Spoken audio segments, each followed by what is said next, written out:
Hello, young scholars. Welcome to yet another podcast on various topics in AP World and European history. And as you see, today I will be tackling post-Enlightenment European philosophy, or that is to say, some of it. I will have to acknowledge at the outset here that there are sort of two factors at play. Number one, this is a highly complex field, and in order to simplify it down to something that I feel like I can podcast on in a reasonable amount of time, there's a lot of stuff that has had to be uh, condensed or left out. And then at the same time, I am also, in some of these individuals, a little bit out of my depth.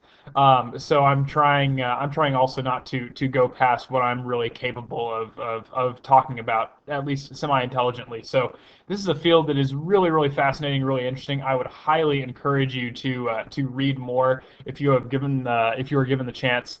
And I will certainly remind you that that this is a very much an overview and not to be taken as sort of a catch-all consideration of the topic. So in order to look at post-Enlightenment philosophy, I think the first thing that we need to do is look at some of these trends that are going on in the 19th century. These things that are impinging upon the minds of our philosophers. And obviously the first and most important thing is the fact that we are now in the age after the Enlightenment and the French Revolution. As I said to my students on several occasions, the Enlightenment cat has been let out of the Enlightenment bag, and there does not seem to be any way to make it go back in again, regardless of how much people like Clemens von Metternich would like for it to. The exposure of most of the European literati and social elite to these ideas of natural rights and individual rights, and curtailing the power of the state, all that kind of thing, the removal of monarchy and republicanism, all that sort of thing.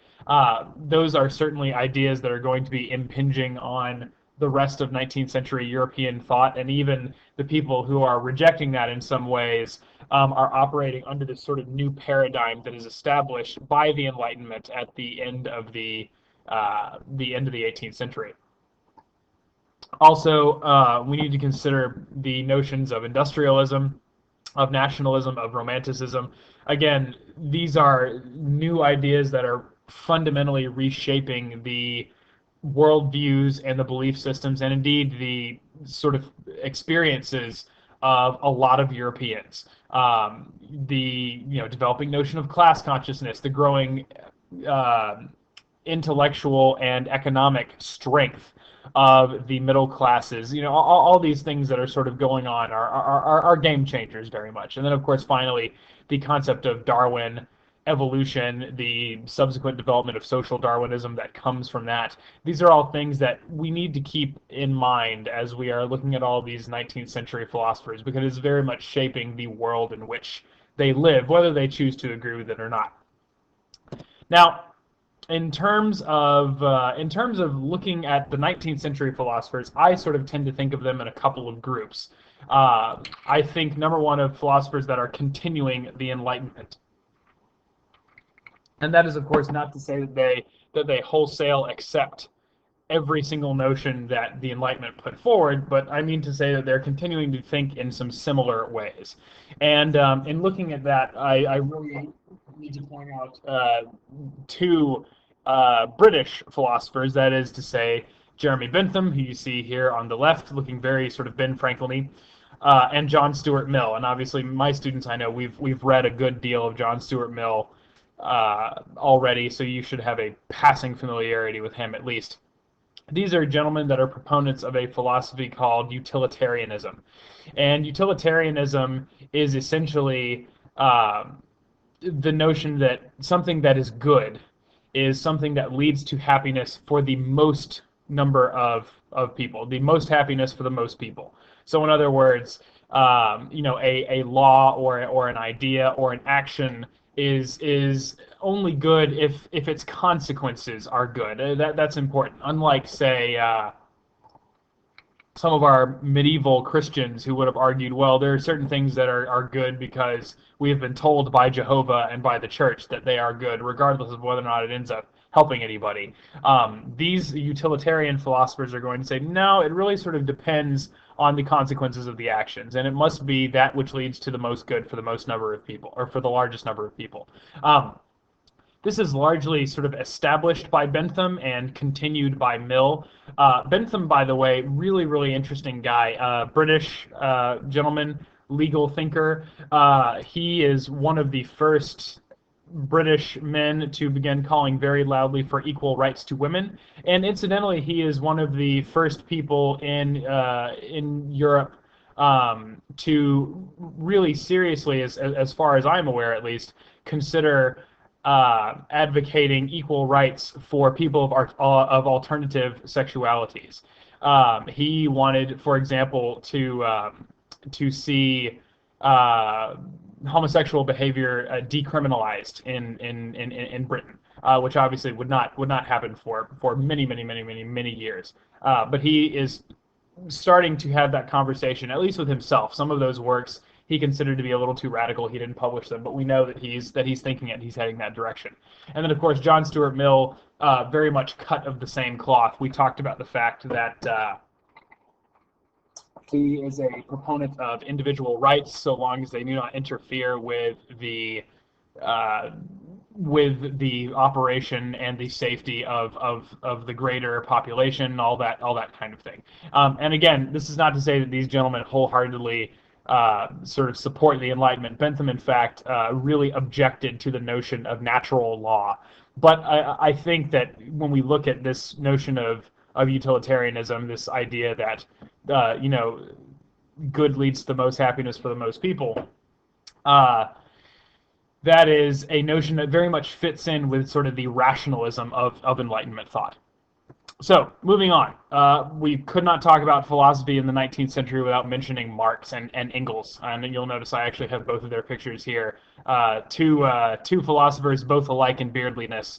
And Frederick Engels doesn't get a lot of play, so I wanted to make sure that he was at least visible here. We obviously have talked about Marxism, I know in my class, a great deal. Because obviously his work, or their work, I should say, is profoundly important in terms of our understanding of both the 19th and 20th centuries. In fact, one could argue that Marx may be one of the most important philosophers in the history of Western Europe, in part because these notions that history are a series of class struggles, the notion of the rise of the proletariat, the class consciousness of the working classes, but then also this notion that our who we are in terms of our thoughts, our loves, our hates, is not necessarily shaped exclusively by virtue or ideas. It's about stuff, and that our material interactions shape our thoughts and our experiences. So in other words, if you are a poor worker living in the slums of Manchester, morality for you may be different from morality as it is experienced by some wealthy upper crust Parisian who is, a factory owner, that kind of thing. So again, as far as philosophy, we really do want to center on this notion of materialism, that our experiences vis-a-vis things, vis-a-vis stuff, has this profound influence on our sort of being, right, on the less tangible parts of our existence. Philosophically, that is what we want to sort of focus on here. In terms of the class struggle, the establishment of communism, certainly those are things we want to recognize. They're not necessarily super important. But I see Marx as being sort of one foot in the Enlightenment and one foot out. Obviously, a lot of our Enlightenment philosophers would never have gone along with this notion of a state that is going to sort of consume all the means of production and then redistribute them. That doesn't really fit in with the sort of individual freedoms that are characteristic of the Enlightenment. However, the systematic and scientific, again, scientific socialism, the systematic and scientific way in which Marx goes about examining the world, in my estimation at least, really sort of follows along with a lot of the the notions that come out of the Enlightenment. So we ought to bear that in mind there. Now I want to move on to people who are sort of in some way rejecting the Enlightenment. And again, even though they are rejecting it, we need to remember that they are still operating within the Enlightenment's paradigm in some ways. They just because they are rejecting some of its teachings does not mean that they are not influenced by it. And I really refer to these guys as proto-existentialists. Once we get to the 20th century and we actually meet the existentialists, maybe that will make a little bit more sense.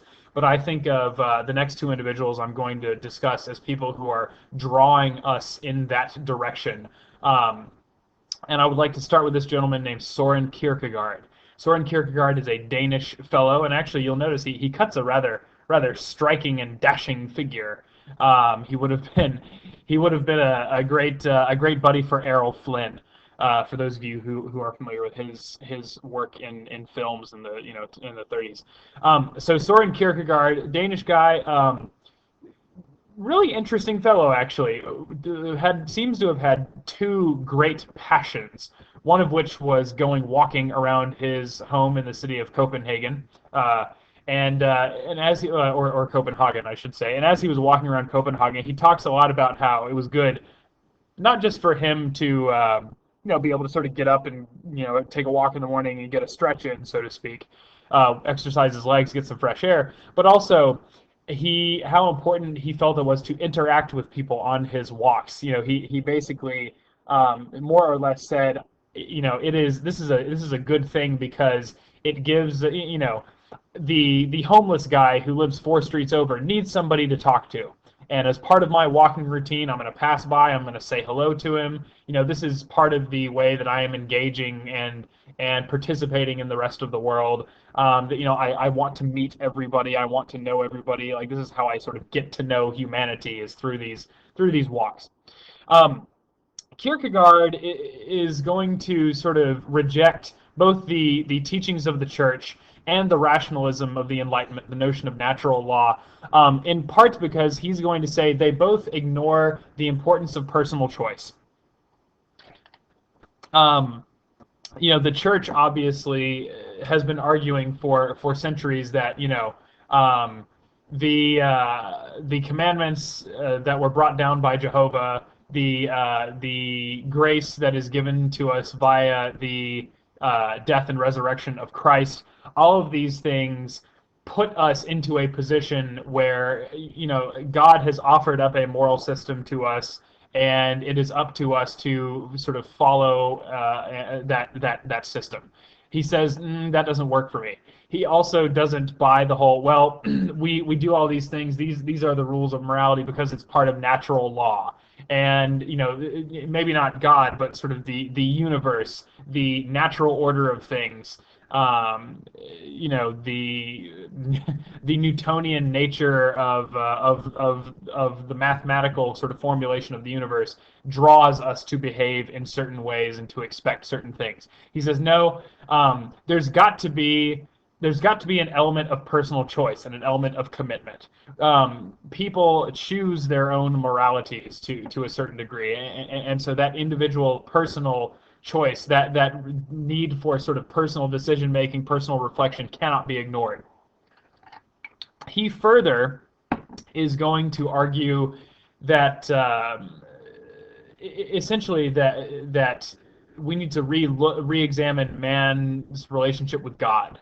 And he argues that because he basically says, how can we begin to understand God when God is so distinct and so different from us, and when we have so little in common?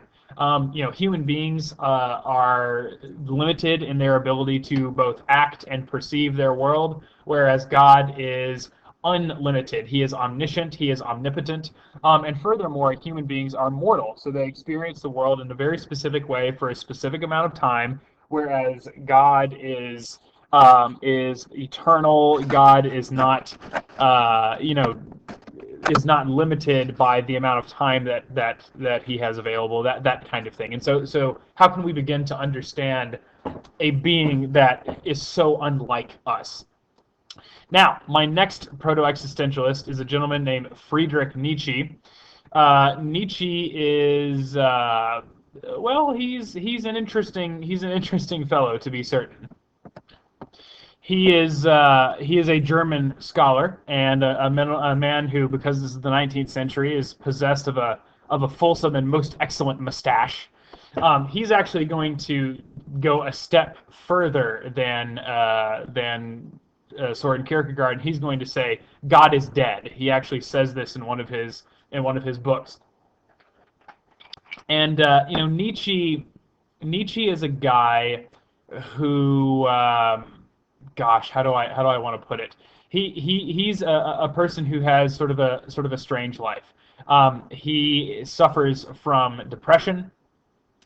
He suffers from some substance abuses. He is a professor in Switzerland, but at times he is forced to sort of take these leaves of absence from work. He's not necessarily a really happy guy.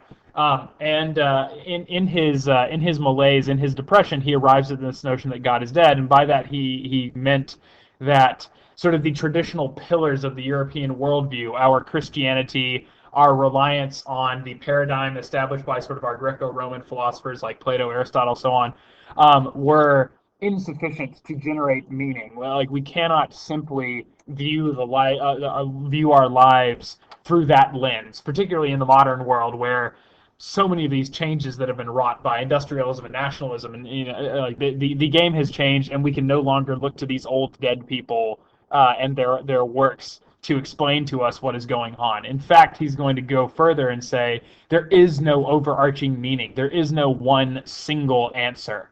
And so, in the absence of one sort of single answer, Nietzsche is going to say that it is all about individual will and individual choice and the willingness to carry forth those choices that one makes.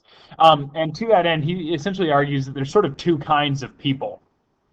There are some people who have the will of the strong, what he refers to as the master morality. These are people who value courage, they value strength, they value nobility, they value sort of what we might call sort of warrior virtues, right? The virtues of the strong. Nietzsche then argues there's another kind of people who value kindness and protection of the collective, so cooperation, humility, charity, and he says that is part of the slave morality.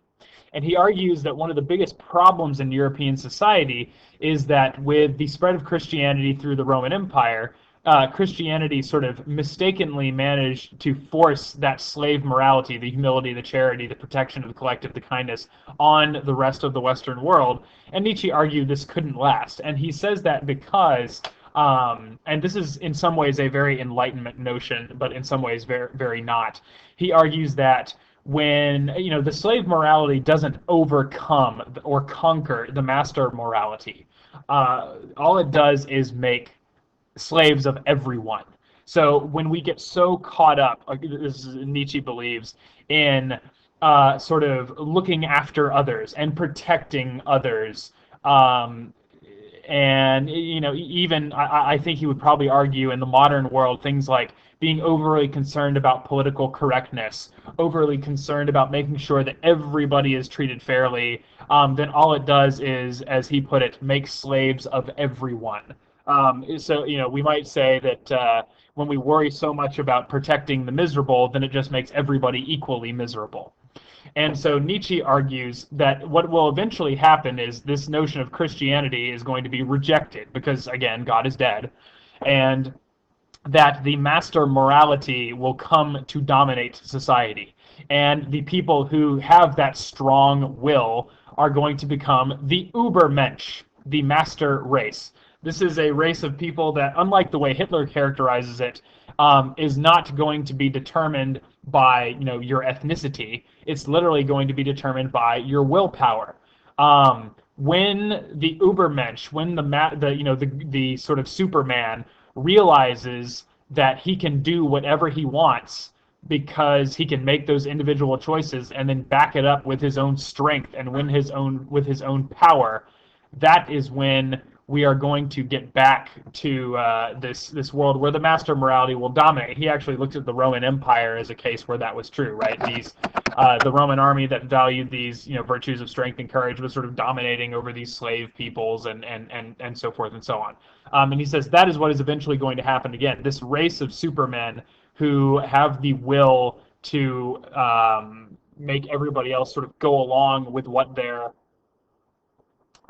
they want to do, that's ultimately going to predominate. And so in a sense, there are elements of this that seems like a return to the state of nature advocated by Hobbes. It's kind of the war of every man against every man, but it's not really like that. It's far more orderly and more rationalized. Like he who has power will dominate over he who does not have power, and that's sort of the way that the world is going to work out, right? So the master morality will conquer the slave morality. The Übermensch, the master race, the supermen will ultimately rule the world, according to Nietzsche.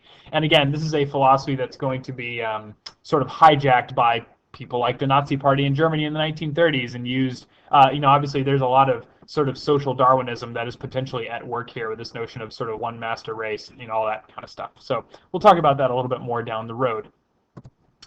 So now, before we move on to the 20th century, we again need to make note of a couple of individuals that have come along and essentially changed the nature of the game, much in the same way that Darwin did in the 19th century. So first of all, we have Sigmund Freud, who you see pictured here. He is a Jewish Austrian scientist living in Vienna, and he decided that he was going to sort of rationally study the human mind. And again, there's something very sort of enlightenment about taking something that at first seems to be unrational and to sort of approach it as a rational instrument to try and understand its natural rules. And he actually argued that the mind was relatively logical, and that dreams were all these sort of locked away codes for how we can understand our feelings. In other words, if you, for example, are dreaming about falling into a lake and drowning, that somehow is reflective of some kind of meaning, and this leads him to pursue what's called psychoanalysis, which when most people think of psychologists and they think of the bearded guy sitting there with the notepad, and you laying down on the couch, and he goes, "So, tell me about your father." People are really that they're sort of thinking of Freud and his method there. Freud, by the way, really considered one of the great fathers of psychology, now is by a lot of psychologists say, well, he really wasn't right, but he was one of those people that was sort of the first one to sort of start down the path, and so we very much owe him a great deal of gratitude for his work, even though we now don't see him as being correct anymore. At the time, however, his work was deeply shocking to a number of people, because he really, as he started digging into people's feelings and their unconsciouses, he came up with a lot of pretty wild theories. He argued that the brain was sort of split into three parts: the id, which was the part of your brain that held all of your sort of your animalistic desires, your desire to eat, and your desire to your many violent tendencies that you have, your desire toward sort of sex and procreation, that sort of thing. That's all sort of bound up in the id, right? The sort of raw animal instinct. And then the ego, which is the very logical, mathematical side, and then the superego that kind of mediated between the two. And then, of course, he took it a step further by coming up with these notion of Oedipal complexes and saying that most men tend to want to marry someone like their mother, and they don't get along with their father, and this is indicative of these sort of like various sexual urges.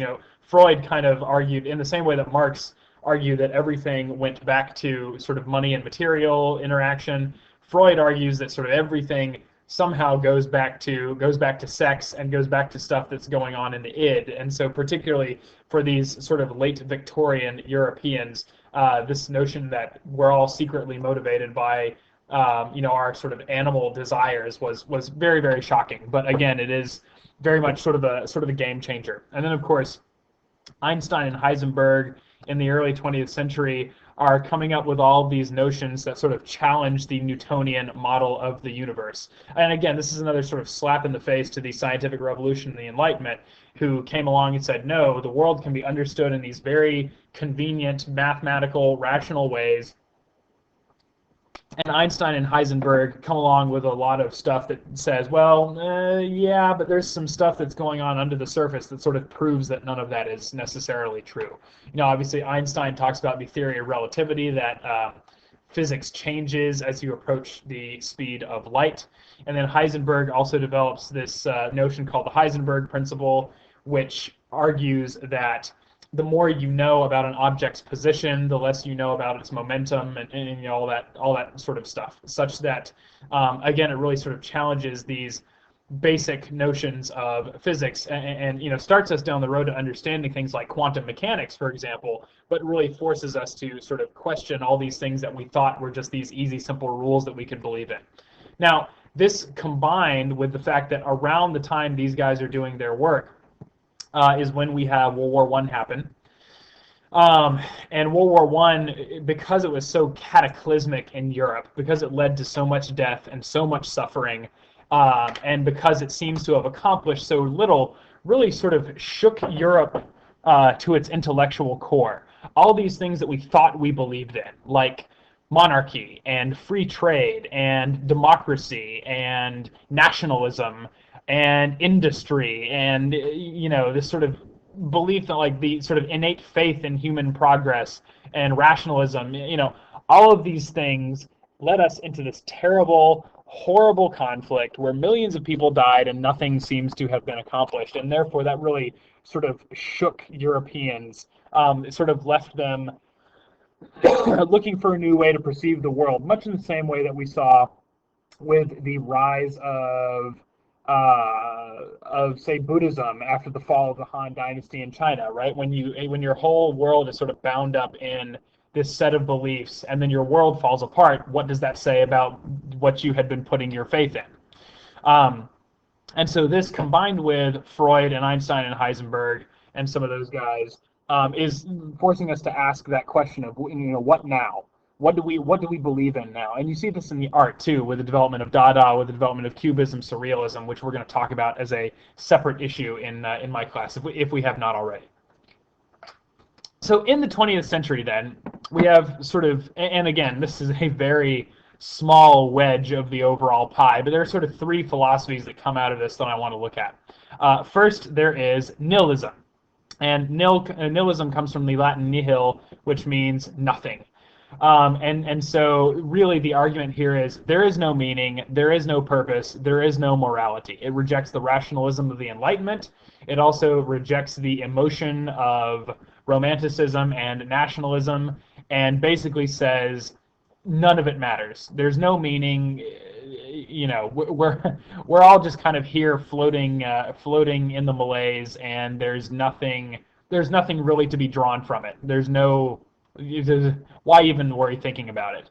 And this is one of the reasons, I suppose, that nihilism has never appealed to me, because it's a little bit, aside from the fact that it's just incredibly depressing to think that we're all here and that everything happens for absolutely no reason whatsoever. It's also it seems a little too convenient and a little too I don't even know what the word is that I'm looking for. It seems too easy for people to just be sort of blasé and just say, well, I just don't have to care about anything. There's actually a line from Chekhov, who's a Russian author, which really, really good stuff. But man, if you really just want to be depressed, Chekhov is your guy. And he continues to quote in one of his books, "What does it matter? What does it matter?" And that is sort of like the core of nihilism. But not asking what does it matter as a question, asking it almost sort of rhetorically as a statement of fact. In other words, to say, it doesn't matter, so why are you even bothering me talking about it? Because it just doesn't matter. None of it matters. That's a theme you see in a lot of the nihilist literature that comes out of the 20th century. Then we get to our existentialists. And sometimes existentialism and nihilism get lumped together, but they're different in some really key ways. Number one, existentialists argue that humans don't merely think, they act and feel. And in a way, this is sort of a challenge to Descartes. Remember, Descartes said, I think, therefore I am. Remember that this philosophy is developing largely during and after World War II, when we have begun to develop these things called computers, which are these non-living machines that can, after a fashion, think. And so our existentialists are going to argue it is not enough, if you want to be, it is not enough merely to think. You must also feel, and you must also act. You must also do things. And they are going to have done their homework. They've read their Nietzsche, they've read their Kierkegaard, and so they are going to argue that um, these previous organized religions and philosophies are too broad to deal with the personal nature of individual experience, and therefore we cannot draw meaning from them. So Christianity, Judaism, Buddhism, Islam, what have you, or alternatively, enlightenment, rationalism, utilitarianism, none of those are good enough. In other words, we generate our own individual meaning through individual decision making and action. You sit down, you decide what's important to you, you decide what's right and wrong, and then you act according to your own rules.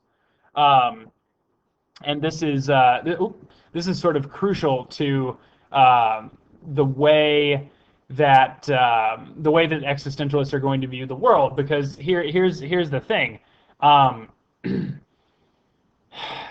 that's an awfully big responsibility to think that you have to, essentially that you have to generate your own individual opinion on everything. There's something a little exhausting about thinking that there's nobody out there to help you. And this is actually one of the reasons that existentialism, even though I don't necessarily agree with it, has always been sort of appealing to me personally.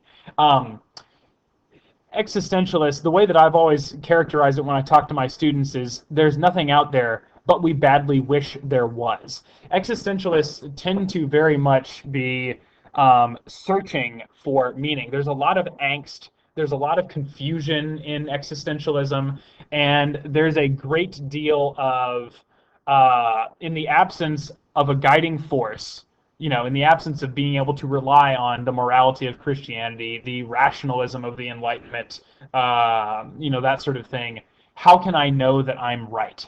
Existentialists very much view themselves almost like a child who has woken up to find that they have been abandoned by their family.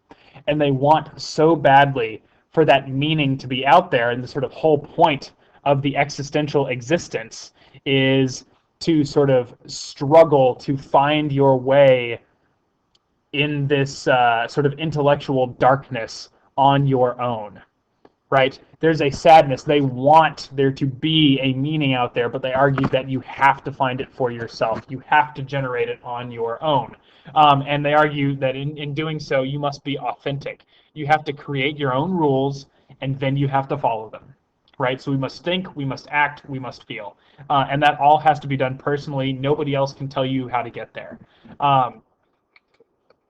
Which, again, is kind of a scary thought. And this catharsis, this sadness that you have to go it alone is one of the things about existentialism that has always sort of gripped me. When we're talking about existentialists, we need to mention three people. We need to mention this gentleman named Jean-Paul Sartre, this gentleman named Albert Camus, and then this lady, Simone de Beauvoir. You see I've got their names down here. There's a lot of existentialist literature that comes out of these people. All three of them actually were involved in the resistance against the Nazis in France during the Second World War, and they sort of gained their fame in the late 40s. After the war is over, as sort of the new intellectual darlings of Europe, particularly France. It's very sort of postmodern of them to be sort of always smoking and all that sort of things. Very French. When we're dealing with their literature, and actually, by the way, Sartre and Camus were really, really close friends. Their kind of bromance broke up when they got to arguing about communism in Russia. And Sartre sort of said, hey, this could be a good thing. Maybe Stalin's not such a terrible guy. And Camus said, no, yeah, we're No, we're done here. I disagree with you. Simone de Beauvoir, incidentally, she and Sartre had a romantic relationship for a time. So these people all knew each other very well, and they hung out with a lot of other sort of intellectuals in Europe. There's photos of them sort of chilling with Picasso and a bunch of guys like that. Anyway, when it comes to literature, I want to specifically mention the work of Camus when he wrote a work called The Stranger, which I think is particularly emblematic of this existentialist experience. And what happens in The Stranger is you have a French Algerian man, and my students, if we haven't already, we're going to discuss the fact that the relationship between France and her colony Algeria is complicated at best during this period. But we have this French Algerian man who um, is sort of trapped in this nihilist-esque um, sort of malaise where he just basically feels like nothing that he's doing is really grabbing his attention. He's having this sexual and romantic affair with this woman, but he doesn't seem to care about her really much, and she's really sort of looking for more commitment out of him, and he's just sort of bored with her, and he just doesn't much care about any of the things that are going on in his life. And then while he's on holiday at the beach, he ends up getting in this tussle with this Algerian man and shooting and killing him. And he is subsequently arrested and put on trial for murder. And everybody kind of keeps asking him if he's sorry for what he's done, right? They want to hear him repent, and he just goes, "I know that I'm supposed to be, but I'm just not. I'm just not, and I don't know why, and I don't know that I don't know why. I just don't know why I don't care. But I just don't care. I just don't care." And so when he's sort of trapped in this jail cell on his own, he's really forced to think, well, everybody is telling me that I'm supposed to care. Everybody's telling me that I'm supposed to not want to murder people and that I'm supposed to feel bad about it. Why don't I? And so in the course of his time in this jail cell, he sort of has to come to these conclusions about the decisions that he's made and living with the consequences of them, right? And so in that sense, it really fits into this notion of existentialism, that this man is trapped, physically alone, in the same way that the existentialists argue we are all trapped sort of mentally alone, right? That jail cell, I think, is very much a metaphor there. We are sort of trapped alone, and in that space with various people trying to tell him and influence him, but at the end of the day, he is forced to make those decisions on his own and then follow through by living with the consequences of these decisions that he has made and how that fits into his worldview. Very, very remarkable little book. I would highly recommend that you read it if you ever get the chance. This is my sort of plug for the existentialists. I read them actually when I was taking my upper level French courses, and I read Camus sort of in the original French. It's a fascinating piece of work. Anyway, last but not least, the objectivists, and this philosophy is largely characterized by the work of a woman named Ayn Rand. Ayn Rand is a Russian-born American author, and she is famous in particular for two books, The Fountainhead and Atlas Shrugged. She is seen to be a pretty substantial influence on modern conservatism and particularly libertarianism, because she argues that individual liberty is best preserved by sort of laissez-faire capitalism. The more you get your hands, or should I say the government's hands, out of everybody else's business, that is our best hope for sort of harmony and to reach this sort of equilibrium. Even more so than, she sort of rejects a lot of the enlightenment, sort of the natural law and stuff, and just goes straight to this notion of laissez-faire. And she argues that sort of we should be living according to a combination of reason and self-interest. Everybody kind of has to look out for themselves, and if everybody ultimately looks out for themselves, that is what is going to carry the day. This quote that I have of her here, I think, is emblematic of that. So you think that money is the root of all evil. Have you ever asked what is the root of money? Right, and so she's asking some pretty fascinating questions here, and she continues to be quite popular. I know some schools actually read her work. So if you continue through your education, you take any sort of politics or economics or philosophy, that kind of thing, you may come across her again. And in general, guys, here's my other plug that I'll make. Um, Given that this is really just hitting sort of the stuff that you're likely to see on the AP exam, that we're really only catching the tip of the iceberg here, I highly recommend, if you have any interest in this sort of stuff, to read more. If you get a chance, take a modern philosophy course. I know the school that I teach at, we do offer a philosophy class as an elective for juniors and seniors. It's pretty cool stuff. And then, of course, if you go to most four-year colleges and universities are going to have some kind of a philosophy department available. I would highly recommend that you guys keep looking into this stuff, because again, I'm really just scratching the surface here. But anyway, that is all that I have to say for now, and